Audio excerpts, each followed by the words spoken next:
Nami doesn't survive because she's the strongest. She survives because she's the smartest.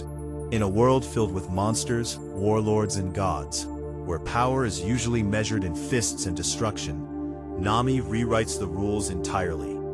She proves that intelligence, strategy, and emotional control can be more dangerous than brute strength. And if you really pay attention to her story in One Piece, you'll realize something deeper.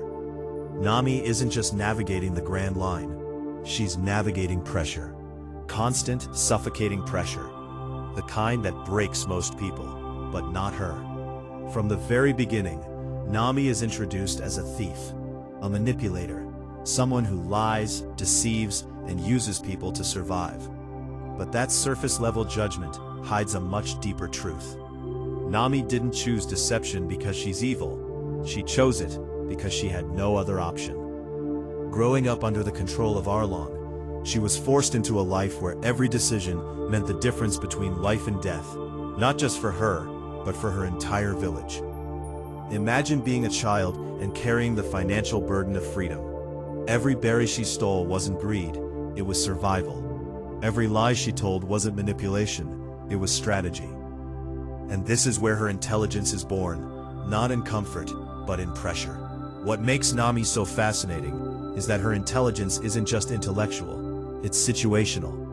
She reads people like maps. She understands intentions before they're spoken. When she meets Monkey D. Luffy, she immediately recognizes something different. Not just strength, but unpredictability. And instead of resisting it, she adapts to it. That's Nami's true power, adaptability. She doesn't try to control chaos, she learns how to move within it. While others charge into battle, Nami calculates outcomes. She measures risk. She asks the question most characters ignore. How do I survive this? And survival for Nami is an art form. Look at how she handles conflict. She avoids unnecessary fights, not because she's weak, but because she understands efficiency. Why fight when you can outthink? Why use force when you can manipulate the situation? This is something even powerful characters fail to grasp. Strength burns energy. Strategy conserves it. And in a long journey like the Grand Line, conservation is everything. Her role as a navigator is also symbolic.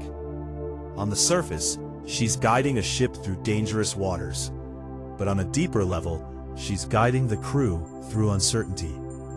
Weather in Grand Line is unpredictable, chaotic, and often deadly, just like life. And Nami becomes the one person who can read that chaos and translate it into direction. She studies patterns, interprets signs, and makes decisions under pressure where hesitation could mean death. That's not just skill, that's mental discipline. But what truly elevates Nami is how she evolves. After Roronoa Zoro and Luffy help free her from Arlong, something shifts. She no longer has to survive alone. Yet instead of losing her edge, she refines it. Her intelligence becomes sharper because it's no longer driven by fear, it's driven by purpose. And this is a powerful transformation. When intelligence is fueled by fear, it's reactive. But when it's fueled by purpose, it becomes proactive. Nami stops just escaping danger, she starts anticipating it. Her use of the Klimattact is a perfect reflection of this evolution.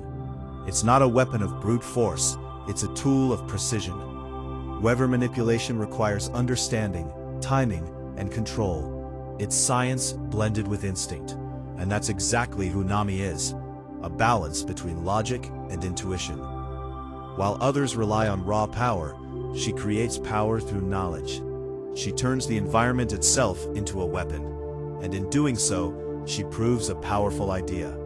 Intelligence doesn't just respond to the world, it reshapes it. There's also an emotional intelligence that people often overlook.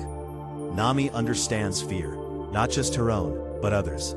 She knows when someone is bluffing, when someone is desperate, when someone can be influenced. This is why she can negotiate, deceive, and sometimes even dominate situations without lifting a finger. Emotional awareness becomes a strategic advantage. And in high-pressure environments, that awareness can be the difference between winning and losing.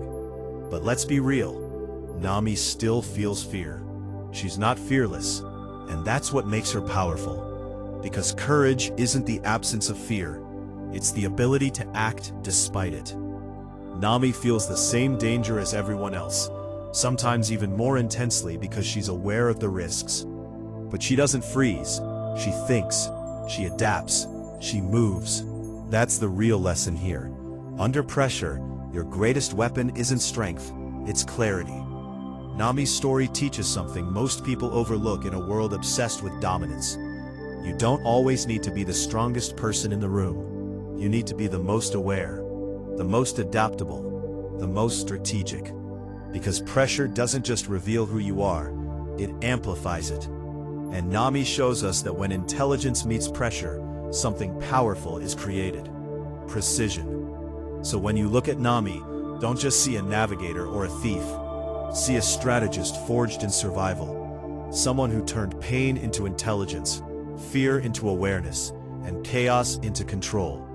In a world where everyone is trying to overpower each other, she chose a different path. She chose to outthink them. And that's why she doesn't just survive the grand line, she masters it.